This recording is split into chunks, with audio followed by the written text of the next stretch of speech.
1 dice: había en Cesarea un hombre llamado Cornelio, centurión. Acuérdense que centurión estaba a cargo de una centuria de 100 personas, 100 soldados, de la compañía llamada la Italiana. Cornelio era italiano.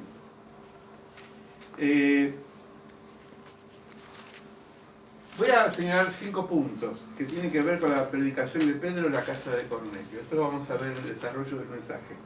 Cornelio convoca para una reunión evangelística. Es decir, Cornelio es una persona que no era judío, o nosotros diríamos que no es evangélico, es de otra religión, pero creía en Jesucristo. Y convoca en su casa un grupo de personas para escuchar la palabra de Dios. Segundo, el gran poder de convocatoria de Cornelio, es decir, él tenía gente a su cargo, porque su personalidad evidentemente era influenciante o influyente en la sociedad. Tercero, Pedro informa sobre esta razón a la venida de la casa de Cornelio. Es decir, Pedro no se corta solo. Pedro le dice a la iglesia que él fue a un lugar, como hacemos nosotros cuando notificamos a veces que vamos a otra iglesia o vamos a otros hermanos. Es bueno enterarnos para tener el apoyo de la oración de la iglesia. Cuarto, Cornelio da las razones de la invitación a Pedro, es decir, el mismo jefe de familia, Cornelio, le dice a los suyos por qué se produce esta unión. Y por último, Pedro proclama el Evangelio a los asistentes de la casa de Cornelio. Es decir, Pedro, una vez que vence sus barreras, sus prejuicios, va a la casa de Cornelio y predica la palabra de Dios. Hechos 10:2. Él era piadoso, este es el perfil de Facebook de Cornelio. Él era piadoso y temeroso de Dios. Con toda su casa, que hacía muchas limosnas al pueblo y oraba a Dios. ¿De vez en cuándo? Siempre. Es decir, era temeroso de Dios, tenía buen testimonio en el pueblo y oraba a Dios siempre. 8 puntos. ¿Cómo nos habla Dios? Esto es un tema quizás que lo hemos reiterado, pero quiero que lo tengamos claro. No lo vamos a buscar hoy en la Biblia, después si ustedes quieren apuntar me lo piden en la diapositiva.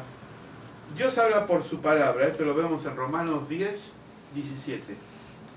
Dios nos habla por la palabra. La palabra, la Biblia, Dios nos habla. Nos habla por Jesucristo. Es decir, el centro de la Biblia es Jesús. La Biblia sin Jesús no tendría sentido para los cristianos. Tercero, su Espíritu. El Espíritu de Dios es el que nos habla a nosotros. Esto lo vemos en Juan 14, 26, 16, 4.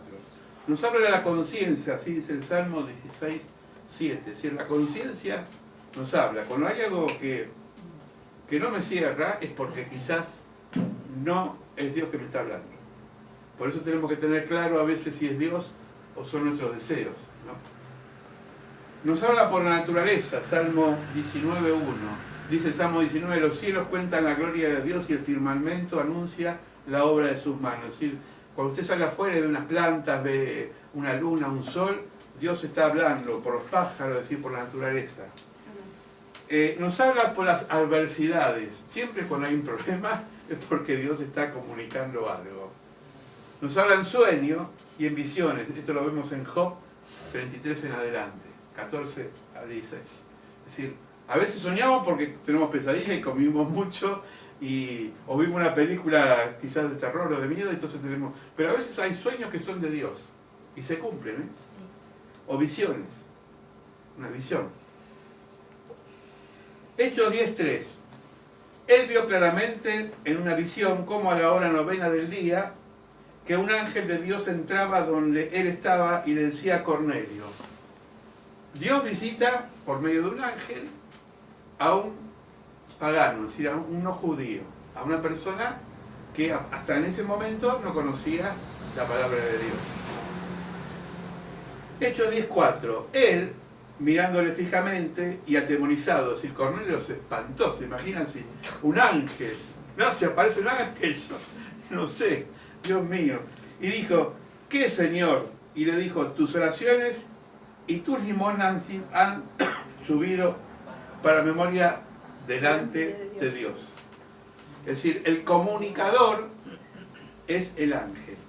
A veces Dios te comunica a través de un hermano, de una hermana, de una circunstancia, pero en este momento precisamente era un ángel. Hechos 10, 5, 6. Envía pues ahora hombres a Jope y haz venir a Simón, el que tiene por sobrenombre Pedro. Este posa en la casa de cierto Simón curtidor, es decir, un hombre. Pedro estaba posando, durmiendo, habitaba temporalmente. Acuérdense que Pedro era casado, tenía hijos, tenía suegra. Jesús le sanó de la fiebre. Pero dejó todo eso para seguir a Jesús y estaba viviendo temporalmente en la casa de un curtidor. Es decir, un curtidor no es una persona que saca el cuero a otro, ¿no? Sino que le saca el cuero a los animales. Estaba curtiendo, ¿no? Yo tenía una vecina en Chingolo que le decíamos la curtiembre, porque el que caía bajo su lengua le sacaba el cuero. Sí, en serio, el esposo era mecánico, le decíamos cortitos, porque era más chico que yo me sentía gigante. ¿Verdad? Y la esposa era curtiembre. Le daba con todo. Bueno, él te dirá lo que es necesario que hagas. Fíjense cómo Dios va armando el rompecabezas, ¿no? Sí, estaban muy distantes. Hechos 10, 7, 8. Y el ángel, es decir, el ángel se fue, que hablaba con Cornelio, y un devoto soldado de los que lo asistían, y los cuales envió a Jope después de haber contado todo. Es decir, se produce un encuentro entre el ángel, la casa del curtidor de curtiembre, estaba Pedro, y a distancia estaba Cornelio. ¿De qué manera demostró Cornelio su interés por relacionarse más con Dios? Esto es importantísimo. Versos 7 y 8. Apenas el ángel se fue, Cornelio llamó a 2 de sus criados y a un devoto soldado de su confianza. Después de contarle todo, los envió a Jope. Fíjense, el texto dice, apenas el ángel se fue, Cornelio tenía tanto interés de hacer la voluntad de Dios, que a esa hora, la hora novena era a las 3 de la tarde, mi hora de siesta. Obedeció la orden del ángel y mandó a llamar a Pedro. Jope distaba de Cesarea unos 53 kilómetros. Fue a la casa de un hermano a llevarle la palabra de Dios, no a 5 cuadras, a 53 kilómetros. Más lejos que Lanús. Y no iba en moto, ni en colectivo, ni en tren, ni en subte. Seguramente caminando, porque no dice que Pedro tenía caballo. Hay que tener amor, devoción y entrega, para caminar 53 kilómetros o 33 millas de la casa del curtidor a la casa de Cornelio. Pero cuando Dios produce un interés, uno se mueve. Dios hace que nos movamos. Amén. Hechos 8 y 9. De los cuales envió a Jope después de haberle contado todo. Al día siguiente, mientras ellos iban por el camino, se acercaban a la ciudad. Pedro subió a la azotea a orar a la hora sexta, es decir, 3 horas después, ¿no? Dice que subió a orar, pero vamos a ver lo que le pasaba a Pedro. El inicio de la evangelización de los gentiles, Cornelio y la vida, es decir, hasta ahí Jesús, fíjense esto interesante, ¿no? Jesús siempre predicó a los judíos, se movió en un circuito muy pequeño. Solamente 2 veces entró a Samaria, se encontró con una mujer samaritana, pero la mayor de la predicación de Jesús fue en Judea, fue también en Galilea y en Jerusalén, pero no se expandió a otros lugares. Acá empieza en capítulo 10 lo que sería el mover del Espíritu Santo para los gentiles, es decir, para nosotros. Versículo 8, el Espíritu Santo actúa en Pedro y éste lo obedece. Pedro hospeda a los mensajeros de Cornelio, es decir, Cornelio mandó a unos soldados, a unos mensajeros a la casa de donde estaba Pedro, y Pedro lo hospeda. Y se va a misión con un equipo de creyentes, es decir, pasan la noche, pasan ahí el momento y al otro día parten para la casa de Cornelio, 53 kilómetros. Cornelio convoca para una reunión evangelística, dice a la familia, venga, vamos a escuchar la palabra de Dios, ¿no? Una persona influyente. Pedro aconseja a Cornelio el gran poder de la convocatoria que tenía Cornelio, es decir, Cornelio era una persona, reitero, que pesaba fuerte. Dios usa personas a veces que tienen tacto para llevar a los pies de Jesús a otras personas. Por eso tenemos que ser vasos, herramientas, porque no sabemos por dónde nos puede llevar a usar el Señor, en cualquier momento. ¿Cuántas veces que nos invitamos a alguien a la iglesia? Yo invito, pero no vienen. No vienen, bueno, pero a mí me invitan. Tenemos que invitar, tenemos que decir, vení, vamos a escuchar la palabra. Ya van a venir. Vamos a sorprenderlos por la vigilia. Va a haber un poquito de película, va a haber un poco de testimonio, va a haber canciones, va a haber un poco de comida, es decir, va a ser una noche variada, pero sobre todo vamos a adorar al Señor. Amén. Es decir, busquemos estrategias para que la gente pueda... Con orar ya empezamos algo importante. Ayer fuimos a la casa de una persona, por otros motivos, y ella dijo en un momento, y lo entendí porque lo dijo, la iglesia no hace más que orar. Lo entiendo de una persona que no tiene el Espíritu Santo, porque dice Pablo que el hombre natural no entiende las cosas del Espíritu. Pero para los cristianos, orar es una herramienta, es un arma muy poderosa que podemos hacer que Dios mueva a esas personas que están indecisas. Así que tenemos que pelear la batalla nosotros. ¿Amén? Amén. Y vamos a pelear la batalla para que esas personas vengan. Amén. Hechos 10, 12.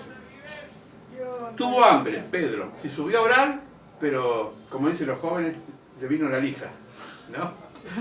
Empezó a picar el bagre. Y quiso comer, pero mientras le preparaban algo, es decir, él tenía a alguien que le estaba cocinando, qué bueno, ¿no? Es decir, le sobrevino un éxtasis, es decir, una visión. Y vio el cielo abierto, que descendían sobre algo semejante a un lienzo, como una sábana, que atado a los 4 puntas era bajado de la tierra. En él, cuanto había todos los cuadrúpedos terrestres, reptiles y aves del cielo. Es decir, era un zoológico. Había de todo. En el versículo 13, y le vino una voz, levántate, Pedro, mata y come.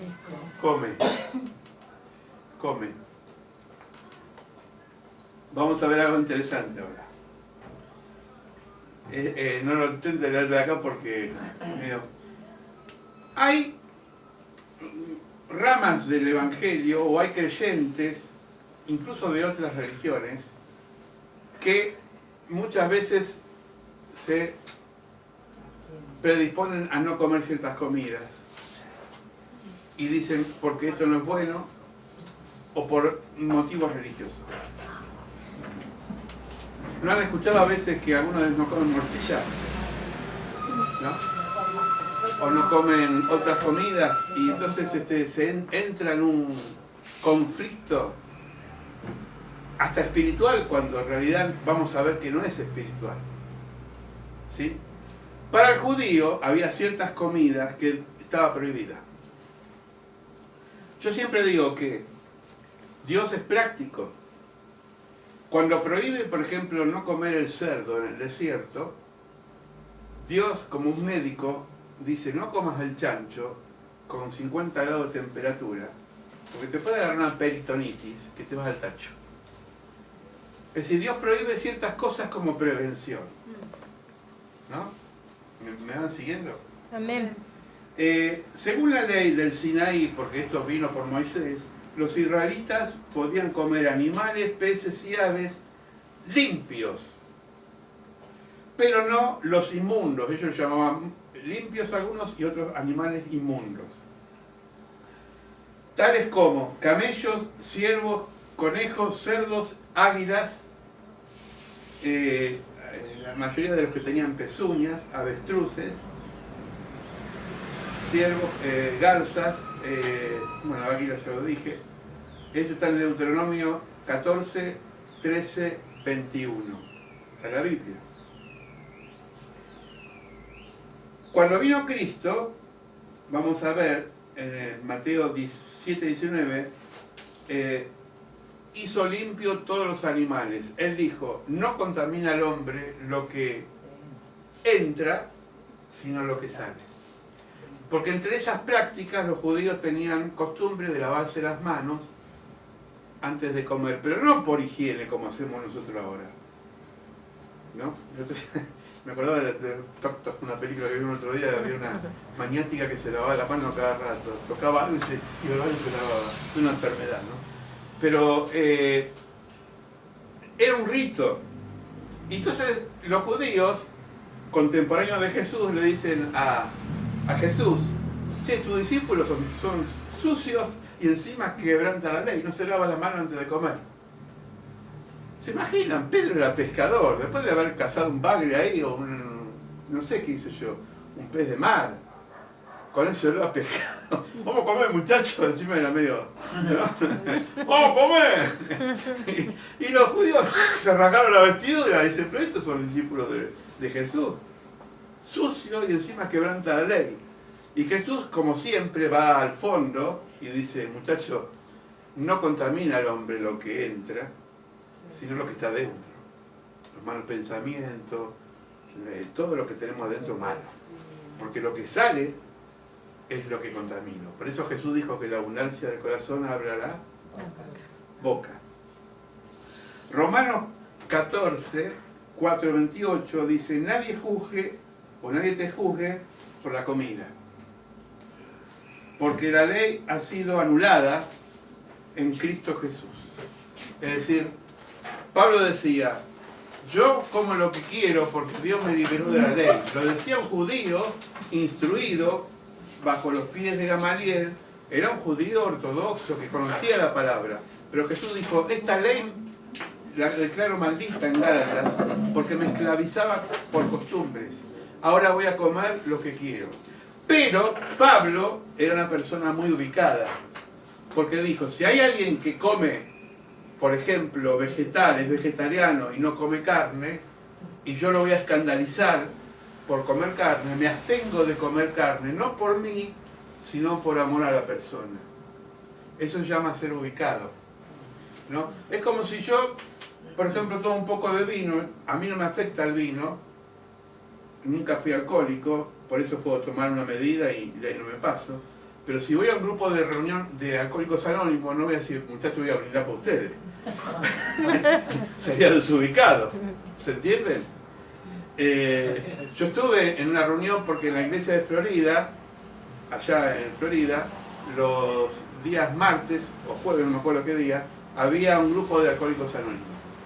Y entonces un día me dijeron, pastor, ¿quiere venir a bendecir la mesa? Era víspera de Navidad. Digo, qué bueno, Navidad, va a haber sidra, pan dulce. Me encontré con pan dulce y jugo. Digo, bueno, vamos a tomar jugo, ¿qué va a hacer? Y entonces me dice un hermano ya, un hermano de la fe, pero un exalcohólico que había dejado el chupi. Dice, pastor, ¿sabe qué pasa? Si nosotros probamos una gotita de alcohol, de licor, se nos abre la puerta de la adicción. Y preferimos decirle no a nada, porque somos débiles en esto.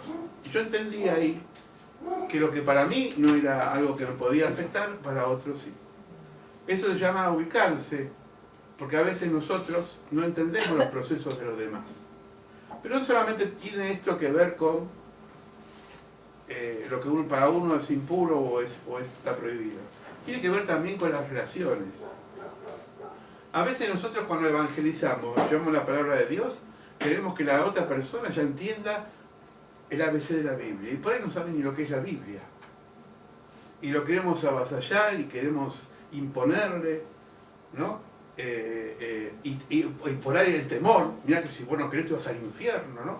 Entonces estamos predicando miedo en la otra persona en vez del mensaje que Jesús te ama, que Dios te ama tanto que dio a su Hijo por tu vida. Esa es la buena noticia. ¿Me sigue, no? Amén. Entonces, para Pedro era mala palabra comer chancho, comer morcilla, no morcilla no sé por qué, pero comer ciertas cosas. Sin embargo, Dios le dice, un momentito, eso ya fue, no llames impuro lo que yo purifiqué. Pero también había un mensaje detrás de eso, porque para los judíos, los gentiles eran impuros. Yo con esa gente no me junto. Hay gente de esa, ¿no?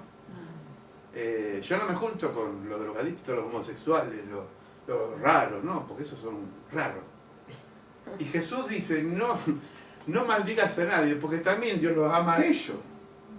Y tenés que amarlos, no condenarlos, ni juzgarlos. No llames impuro lo que yo he santificado. Siempre digo, después de Dios lo más sagrado es el ser humano. Y cualquier cosa que el ser humano sufre, Dios también sufre. Aunque no conozca la palabra de Dios. ¿Me sigue? Amén. Bueno, entonces Dios le tuvo que dar una lección a Pedro, de que no rechaces lo que yo he bendecido. Hechos 10:14. Entonces Pedro dijo, Señor, ¿por qué ninguna cosa común e inmunda he comido jamás? Es decir, ¿por qué me mandás a mí ahora a comer si siempre me cuidé toda mi vida? Siempre fui a la iglesia, siempre me junté con gente buena y cristiana. ¿Por qué me mandás ahora al hospital, donde huele a muerte? ¿Por qué me mandás a tal lado? Es decir, siempre Dios nos saca a veces del lugar donde estamos cómodos y nos manda a lugares donde no estamos cómodos. Pero la vida nuestra no es para estar cómodos, sino para cumplir una misión. A veces Dios nos va a llamar o llevar a lugares que no estamos cómodos. Hay dos caminos. Dos caminos, uno puede ser el de Dios y otro el nuestro. Voy a poner un ejemplo. Si Dios te da un trabajo, pero te lo da Dios, con gente que no querés estar, hay un propósito de Dios sobre esas personas, aunque vos no quieras. Ahora, podés estar en un lugar donde vos estás porque elegiste estar en ese lugar y porque desobedeciste a Dios. Voy a hablar de mí. En el año 2000, así que pasaron 18 años, 2000, yo era remisero, manejaba coche. Y tuve un periodo de crisis de 2 años, del 2000 al 2002, de no congregarme.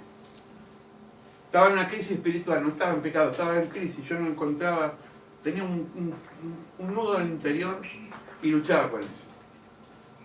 Y el que era mi pastor en ese momento me decía, tratá de estar igual aunque vos no sientas nada, aunque vos estás en crisis, porque de alguna forma Dios te va a hablar en la iglesia.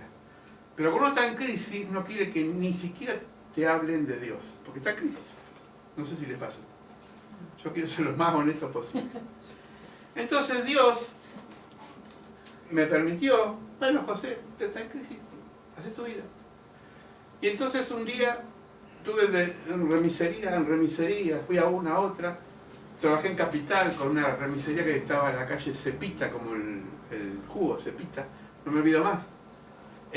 Trabajé acá en Boulogne y un día me voy a una agencia en Florida, cerca de la iglesia donde yo trabajaba ahí, y me sentí como el hijo pródigo, pero en medio de los chanchos. Es decir, no eran mis compañeros de trabajo chanchos, entiéndame, pero me sentí en un lugar que no era el mío. Y digo, ¿qué hago yo acá? Si hasta ahora justo está la iglesia congregada y alabando a Dios. Y sentí como el hijo pródigo de, voy a volver.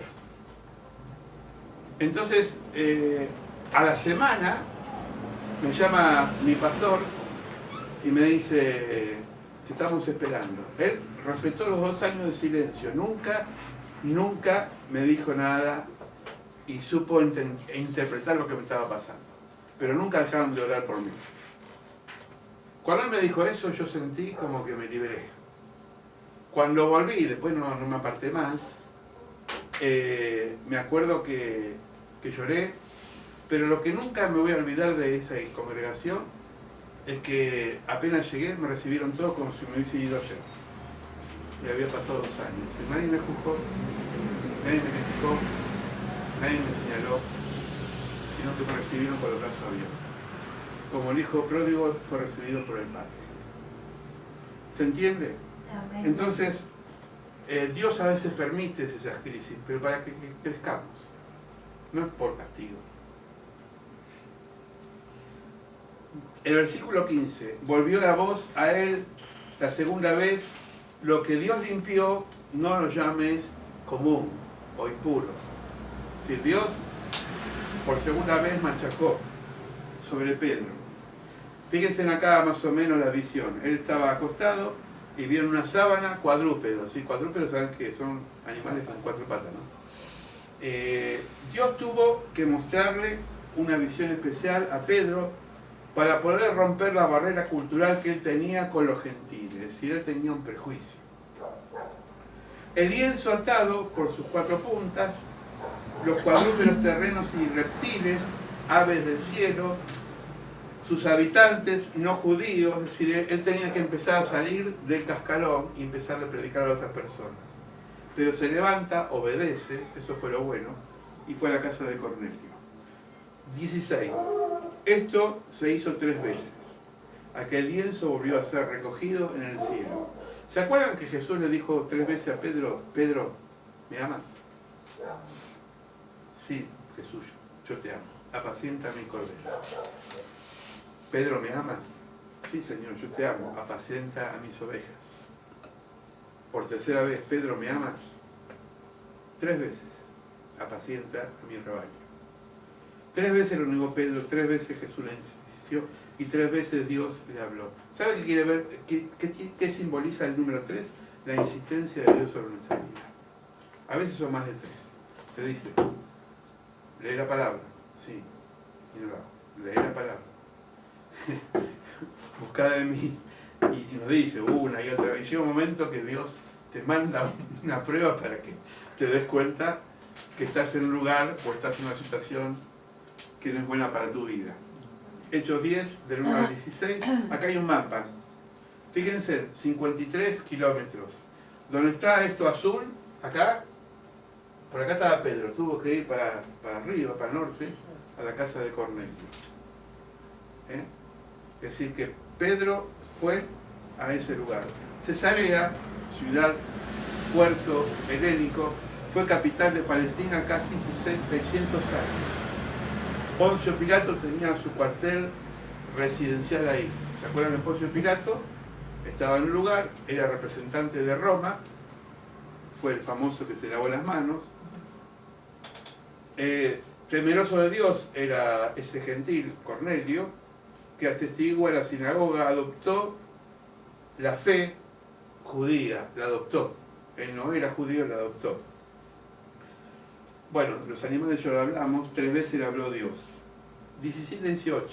Mientras Pedro estaba perplejo dentro de sí sobre lo que significaba la visión que había visto, he aquí los hombres que habían sido enviados por Cornelio, los cuales, preguntando por la casa de Simón, llegaron a la puerta y llamaron, preguntaron si moraba allí un Simón que tenía por sobrenombre Pedro. Esto es interesantísimo porque Dios produce el encuentro a través de situaciones. La otra vez me decía una persona, me echaron del trabajo, pero cuando salí del trabajo no perdí la fe y sabía que Dios me iba a dar algo mejor. Cuando iba por la calle, no agarré por la calle que siempre vuelvo para tomar el colectivo, sino que agarré por otro callejón o otra calle para caminar un poco y no quería llegar a mi casa tan cargado de esta preocupación. Sostener familia, tenía que darle de comer a mi familia. Cuando él se desvía y agarra por otro lugar, lo primero que lo envolvió fue la paz. La segunda sorpresa se encontró con un amigo de la infancia que le dijo, ¿qué te pasa? Si te digo lo que me pasó, me echaron el trabajo. Pero... ¿Y qué estás trabajando? ¿Y qué sabes hacer vos? Y le dio una tarjeta y por ese encuentro esta persona empezó a trabajar en otro lugar mejor del que estaba trabajando. Uno dirá, qué casualidad, pero cómo Dios a veces produce estas situaciones para mostrarnos que Él es el soberano y tiene el control. Amén. Y Dios tenía el control en la vida de Cornelio, su familia y también la de Pedro. Pedro era solamente un instrumento. 19 y 20. Mientras que Pedro pensaba en la visión, le dijo el Espíritu: He aquí 3 hombres te buscan. Levántate pues y desciende y no dudes en ir con ellos, porque yo los he enviado. Fíjense que nuestra vida es así. El Espíritu, nosotros y el otro. Siempre es así. Es un triángulo. El Espíritu en nosotros y el otro. Si Pedro entiende, porque es obediente, y va a encontrarse con Cornelio. Entonces Pedro descendió, y donde estaban los hombres que fueron enviados por Cornelio, le dijo: He aquí yo, el que buscáis. ¿Cuál es la causa de que habéis venido? Ellos dijeron: Cornelio, el centurión, varón y justo, temeroso de Dios, que tiene buen testimonio en toda la nación de los judíos, ha recibido instrucciones de un santo ángel. Yo quiero hacer una salvedad acá. Es un error de traducción. De un ángel habla del original, porque lo busqué. No hay santo ángel, el único santo es Dios. Amén. ¿Sí? Ni siquiera la Biblia, nosotros decimos Santa Biblia, pero la Biblia es la Biblia. El único santo es Dios. ¿Sí? De hacerte venir a casa para oír la palabra. Vamos a ver algunas acciones. Acciones que se realizan en su persona. El Espíritu Santo es una persona con argumentos y tiene evidencia en la Biblia. Primero, puede ser obedecido. Vamos a ver acá, Hechos 10, Pedro obedeció al Espíritu Santo. No se lo puede mentir. ¿Se acuerdan la predicación de Ananías y Zafira en el capítulo 5? Mintieron al Espíritu Santo y murieron. Murieron. No se puede resistir. Es decir, no podemos resistir en el sentido de ponernos duros y ponernos en contra de él. Y no se lo puede ultrajar. ¿Saben lo que es ultrajar? A ver quién me explica. Maltratar, claro. Maltratar, es decir, por eso dice Pablo, no contristéis al Espíritu Santo. Si uno tiene una vida desordenada y hace las cosas mal, el Espíritu Santo se va apagando en nosotros. Entonces no nos guía el Espíritu Santo, sino nos guían otras cosas que no son de Dios. 23 y 24. Al día siguiente, levantándose, se fue con ellos y le acompañaron algunos de los hermanos de Jope, es decir, de hermanos del curtidor, ¿no? Fíjense cómo se armó el grupo, la caravana, ¿no? Al otro día entraron en Cesarea. Cornelio los estaba esperando, habiendo convocado a sus parientes y amigos más íntimos. Se armó un cultazo. Cornelio ama a los suyos y tiene una gran influencia. Acuérdense, tenemos que influenciar sobre los demás. La gran comisión entre los conocidos. Cornelio los estaba esperando, habiendo convocado a sus parientes y amigos más íntimos. Nosotros, cuando estamos buscando trabajo, cuando estamos buscando novia, novio, cuando estamos buscando cosas para nuestro favor, buscamos la forma y somos a veces genios en buscar estrategias para lograr los objetivos. Si el mismo ímpetu lo pondríamos para Dios, la vida nuestra sería mucho más victoriosa. Es decir, si un hijo, una hija, o un familiar, un amigo se enferma y está mal, y buscamos la forma de llevarlo al médico, ¿por qué la persona que está enferma del alma no la llevamos de la misma forma al médico de médicos, que es Dios? Eso tenemos que plantearnos nosotros. Si el Cornelio no le importó dejar en ese momento lo que él hacía, que era cuidar a 100 soldados. Dijo, mi casa en este momento tiene que ser bendecida. Tengo que obedecer a Dios. Y Dios empezó a obrar en la vida de Cornelio. 25-27. Cuando Pedro entró y salió Cornelio a recibirlo, acá vino el encuentro, postrándose a sus pies, adoró. Es decir, Cornelio se tiró a los pies de Pedro. Mas Pedro se levantó diciendo, levántate, pues yo mismo soy hombre. Y hablando con él, entró y halló a muchos que se habían reunido. Es decir, se equivocó, pero no por mala persona, porque tenía mal enfocada su fe. El apóstol Pedro no permitió ser adorado. El ángel no permitió ser adorado. Eso lo vemos en Apocalipsis 19:10. Hay religiones que practican la adoración de los ángeles.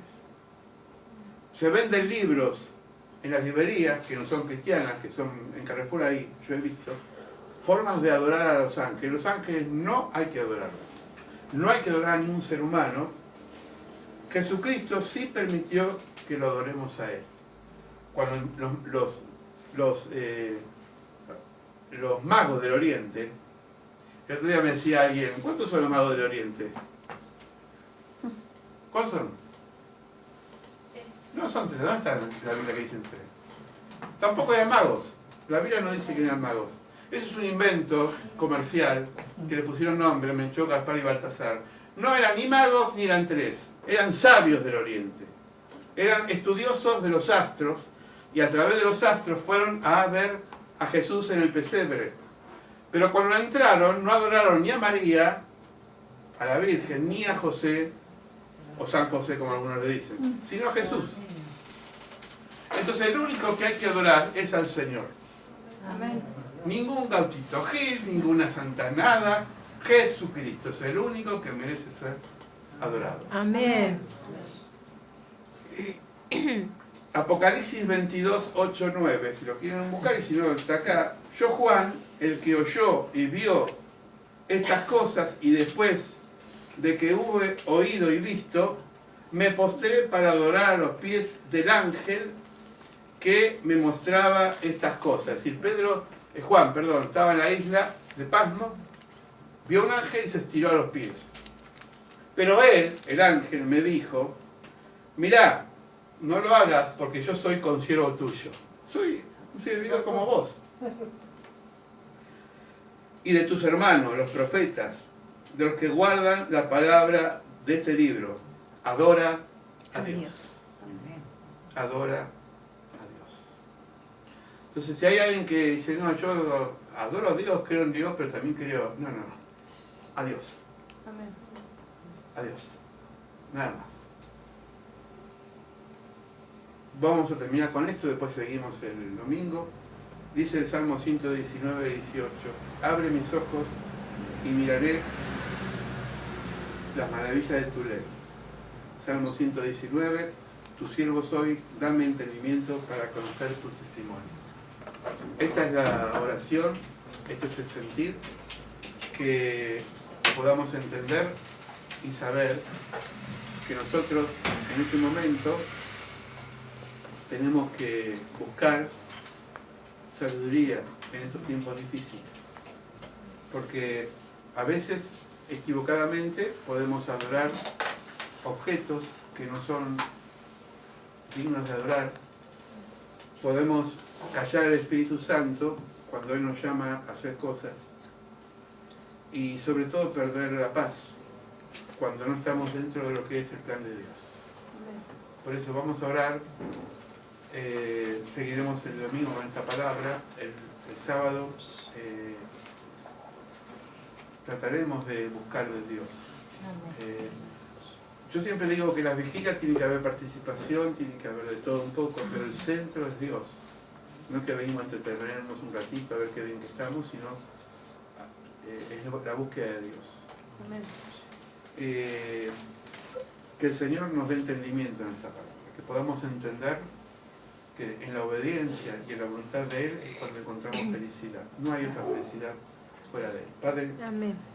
te damos gracias por esto que leímos del libro de los Hechos, por la vida, Señor, de Pedro, un hombre normal, común, que no quiso ser adorado, no quiso ser venerado, Señor. Señor, era un hombre trabajador, pescador de peces, hasta que vos lo llamaste a pescar hombres. Lleno del Espíritu Santo, tuvo procesos en su vida. Todavía no había entendido que la salvación no era solamente para los judíos, sino también para los gentiles. Te damos gracias por el testimonio de Cornelio, Señor, un hombre temeroso que daba limosnas y que era respetado en su pueblo. Señor, gracias por estos dos encuentros donde se produjo el milagro más grande, que es que te conozcan y que el Espíritu Santo haga en sus vidas un cambio. Señor, que esta iglesia sea renovada por el Espíritu, que nuestros pecados sean perdonados si hemos pecado, Señor, contra ti, Señor. Ayúdanos a vivir una vida del Espíritu, una vida dedicada a ti, Señor. Gracias, Señor, porque los hermanos presentes han vencido el frío, la comodidad, han venido a tu casa a cantar, a alabar, a bendecir, a adorar y a escuchar tu palabra. Señor, te damos gracias por los que están ausentes por razones laborales. Acompáñalos, Señor, en sus vidas. Los que están enfermos, acompáñalos. Los que están imposibilitados. Y los que están, Señor, quizás trabados y nos animan a venir los días de reunión. Destraba su mente, Señor. Amén. Destraba todo lo que en ellos hay ahora para que puedan bendecir tu nombre. Amén. Te damos gracias por todo. En el nombre de Cristo Jesús. Amén, Señor. Amén. Amén.